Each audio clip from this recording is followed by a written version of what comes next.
Thank you, Barbara, and good afternoon, everyone. I once worked for a German company. The Germans have a wonderful word that doesn't exist in any other language called Schadenfreude. It's taken delight in the misery or misfortune of others. When I read the Wall Street Journal, I have to admit I'm drawn to articles about spectacular failures. I'm here today to talk to you a little bit about how to avoid spectacular failures when you're developing disposable medical optics.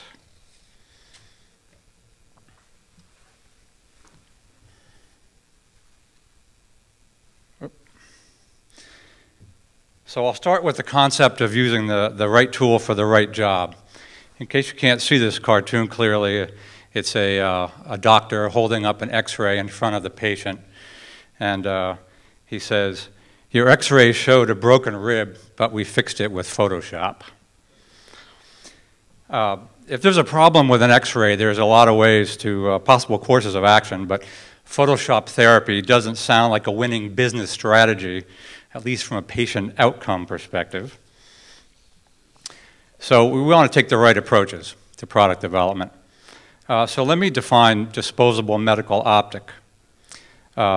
An optical device or subsystem that can be produced in volume at a cost low enough to be successfully commercialized as a single or limited use device or accessory. That's kind of a long and detailed definition, but the two key words here are successfully commercialized. Meeting engineering requirements, getting FDA clearance, and even getting good trial results mean little if clinicians ultimately don't adopt your product.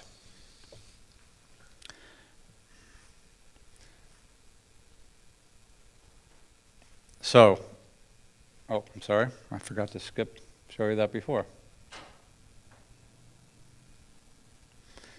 So, why develop disposable medical optics? If you invent a novel reusable medical device that must be sterile, but sterilization between uses isn't practical, perhaps because the device contains optics, it's large, it's bulky, it's complex, or it will just take too long based on clinical considerations, it will not succeed. So disposable sterile barriers between the device and the patient enable the success of devices that are impractical to sterilize. An added benefit of that is that disposable barriers prevent cross-infection from one user to another. For example, to prevent the kinds of cross-infections that happened at Johns Hopkins Hospital some years ago due to improper reprocessing of endoscopes. Caused a lot of action at the FDA.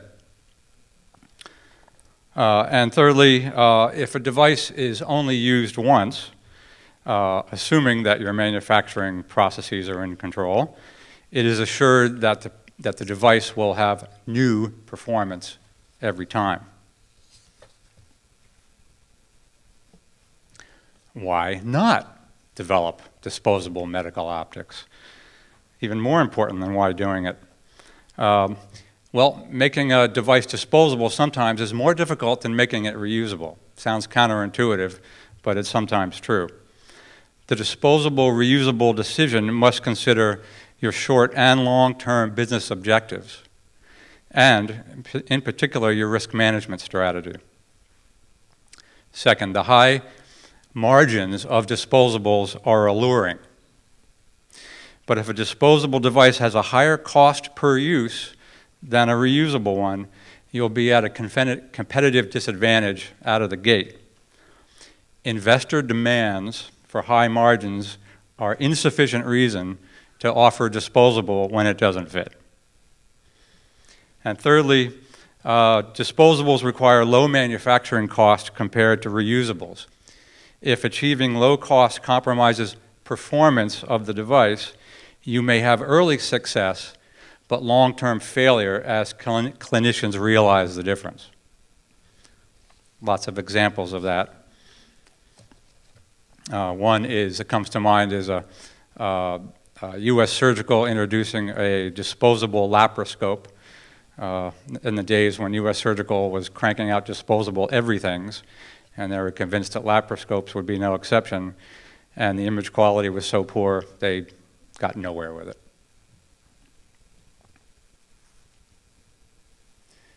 So I'll show you a couple of successful examples of disposable medical optics. This complex instrument was developed for in vivo optical cervical cancer detection. The sensing head was placed in close proximity to tissue for the measurement, so disinfection between uses was required. But rather than trying to disinfect this entire device, which is a big roll-around cart, and they didn't want to disassemble it for any kind of reprocessing, the problem was solved with a single-use disposable barrier that was an injection molded shell and a very high-quality window, pretty much interferometry grade window that had to pass deep UV and have an anti-fog coating without affecting transmitted wavefront error. And it had to have an extremely low manufacturing cost of about $3 for the entire assembly packaged.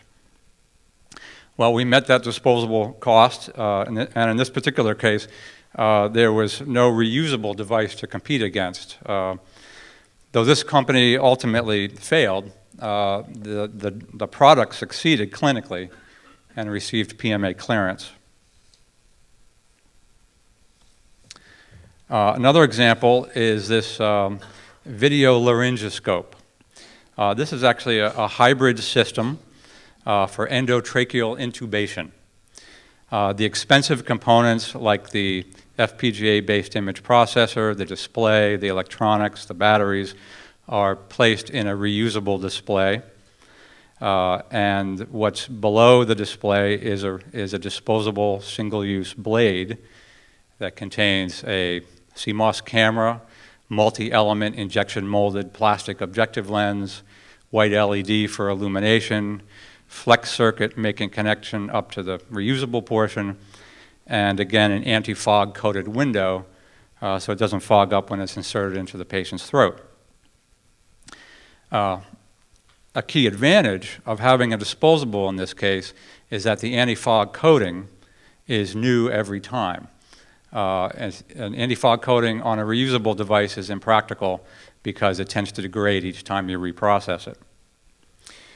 This device has found success in the pre-hospital market, such as EMTs, despite a crowded field of competitors.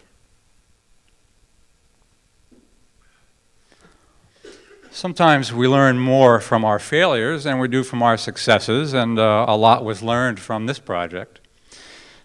This was a spine endoscope that was developed for one of the biggest names in medical devices. It was a single-use device used for percutaneous discectomy, removing bits of herniated disc from between the vertebrae of the spine with a posterior approach. The client was convinced that this device not only had to be sterile every time, but they were convinced it had to be pyrogen-free, which meant it could have no contaminants on it that could induce a fever response in patients.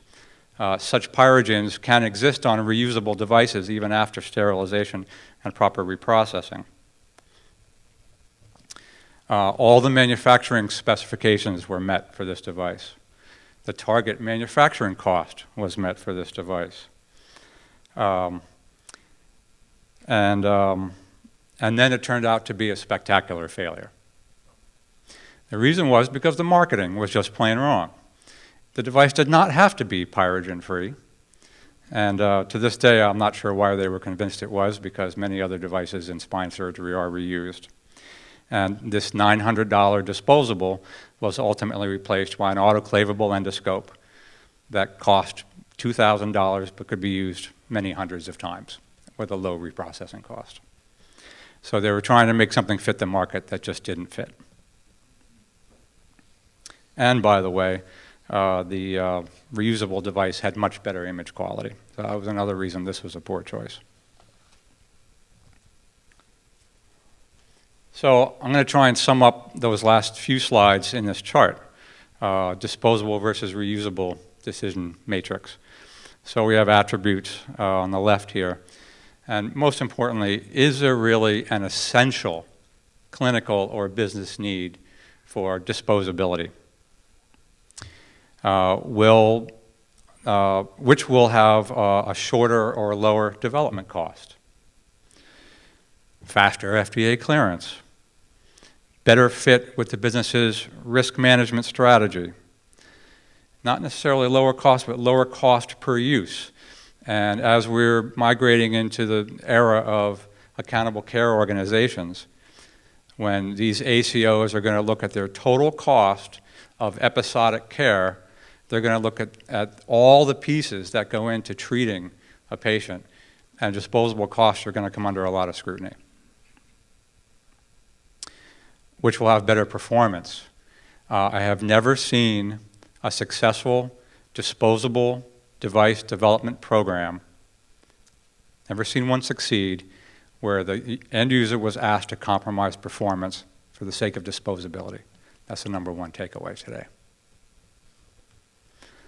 Will it result in better patient outcomes? Certainly something we should all be thinking about.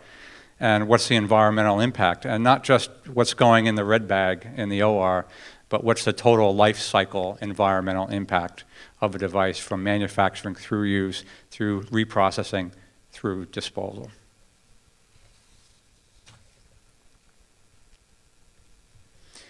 So if you decide to do a disposable medical optic, here's a few considerations that I've listed. On the left column is technologies that include injection molded plastic optics, molded glass optics, ground and polished conventional glass optics, and CNC optics, which is somewhat emergent technology. And there are several factors that you ought to consider when choosing what technology you're going to go with. Molded optics have very high capital investment because of the cost of molds, particularly if you go to multi-cavity molds. And if it's a high tolerance design, all the cavities have to be exactly the same, or within very close tolerances. Ground and polished optics have very low cost to get going. Most optical shops have many tools that you can make use of. And with CNC, or computer numerically controlled fabrication, it's just a matter of programming the machine. So generally the tooling costs are very low or none. Lead times tend to follow those capital investment costs. However, unit production costs are the inverse. The more you spend up front on tooling, generally, the lower the unit cost when you get to production. So injection molded or plastic optics or molded glass optics can cost dimes. And ground and polished optics are dollars to tens of dollars. You can offshore them. There's more and more optics coming out of China and other low-cost countries, and the quality is improving. CNC optics, very expensive, in the hundreds of dollars. So those are fast but expensive, suitable for rapid prototyping. And there's other factors such as form versatility, range of available materials, and temperature range that the designer would consider when you go through this process. For example, if you're going to make an autoclavable device, plastic lenses are out.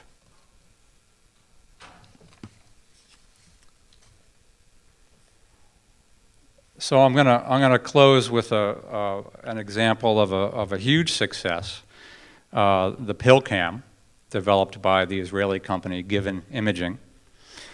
This device is swallowed and transmits images to a receiver as it makes its way from one end of the gut to the other.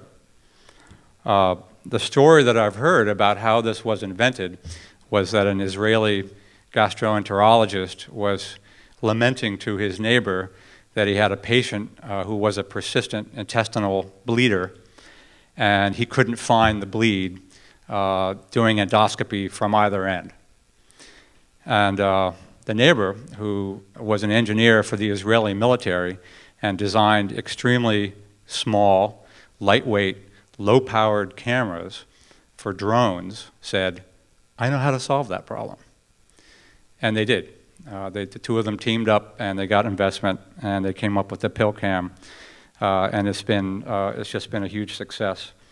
In this case, disposability made a lot of sense since nobody wanted to recover these devices after use. So the disposability decision was really driven by a clinical consideration, or otherwise known as the yuck factor. Plus, there was no other way to do this imaging. So an initial high cost for this device was tolerated by the market, and over time, they improved their manufacturing processes to get the cost down. And it was widely adopted to the point where this is now a Covidian company.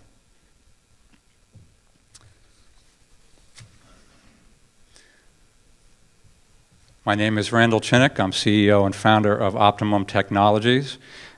We specialize in the development of optics-based medical devices, including OCT, dental lasers, endoscopy, spectroscopy, 3D vision systems for surgical robots. We don't want you to become the object of schadenfreude. So if you are considering a disposable optic development program, I'd be happy to speak with you. Thank you.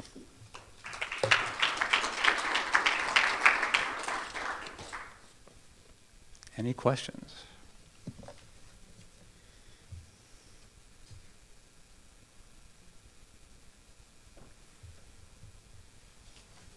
Thanks very much. One here. How small optics you consider doing? What would be the size limit? That's a good question.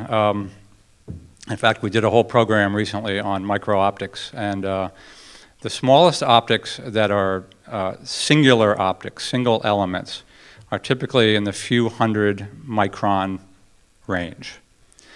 There are lenslet arrays that are used on things like image sensors that have optical elements just a few microns across, but a few hundred microns is, for a single element is typically about the limit. Eric. Oh, Jason, sorry. Okay. Great talk. You had a slide we talked about the different optics, molded injection optics, Yes. molded glass optics. What I didn't see there was the NRE cost. Right. Well, that was what I was referring to in the capital cost in the first column. I didn't cite numbers. Is that what you're asking? Yeah. Typical mold costs are anywhere from $6,000 to $8,000, or $6,000 to $20,000 rather, per cavity, in that range, and they go up from there depending on how many cavities in a tool.